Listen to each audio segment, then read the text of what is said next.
Chinese New Year travel was 69.3% down in 2021.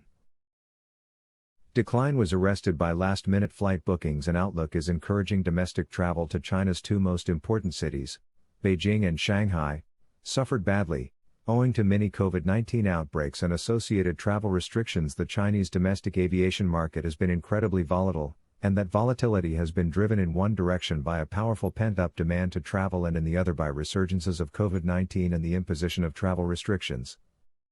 Recent research reveals that domestic air travel in China during New Year Golden Week 11th-17th February was 69.3% down on the equivalent period in 2019, when travel was at normal, pre-pandemic levels.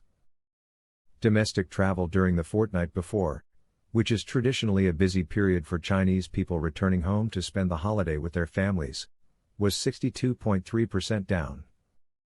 Looking at the different destinations within China, Sanya, the southernmost city on Hainan, China's holiday island in the South China Sea, and a shopping mecca, proved to be the most resilient in terms of tourism numbers, receiving 66% as many visitors as it did in 2019. Zhengzhou, the capital of Henan province, was the second most resilient destination, receiving 41% as many travelers as it did in 2019. Shenzhen, another shopping hotspot and the city which links Hong Kong to mainland China, was in third place. Travel to Haikou, in the capital of Hainan, also proved relatively resilient, as it attracted 40% as many visitors. Chengdu and Chongqing, two major cities in southwest China, famous for their natural scenery and cuisine, occupied 5th and 6th places in the resilience rankings, achieving 39% and 36% of 2019 visitor numbers, respectively. By contrast, domestic travel to China's two most important cities, Beijing and Shanghai, suffered badly, owing to many COVID-19 outbreaks and associated travel restrictions.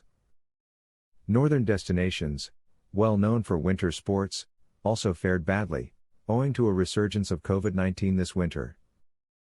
Whilst the drop in travel was extremely severe, it was not as bad as had been expected just 8 days earlier, when bookings for Golden Week travel were 85.3% behind where they were at the equivalent point in 2019.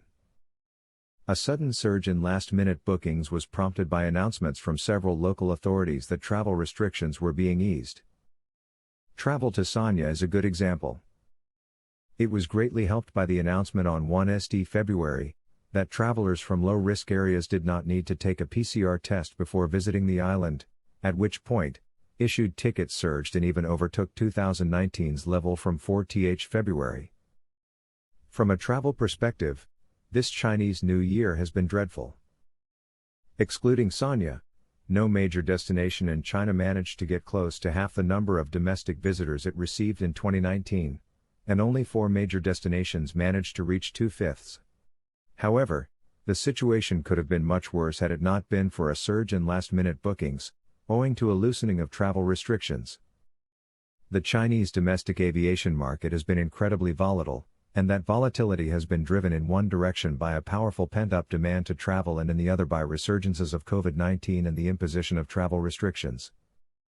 At the beginning of September, with COVID-19 seemingly eradicated from China, domestic aviation returned to pre-pandemic levels. However, the recent modest outbreaks have hit Chinese New Year travel. But as China cleared all high and medium risk areas on 22nd February, which means the latest COVID-19 outbreak has been contained, we believe that considerable pent-up demand will be released in the spring, especially during the Labor Day holiday in May. As of 19th February, flight tickets issued for the Labor Day holiday 1st-5th May were only 8% behind where they were at the equivalent moment in 2019.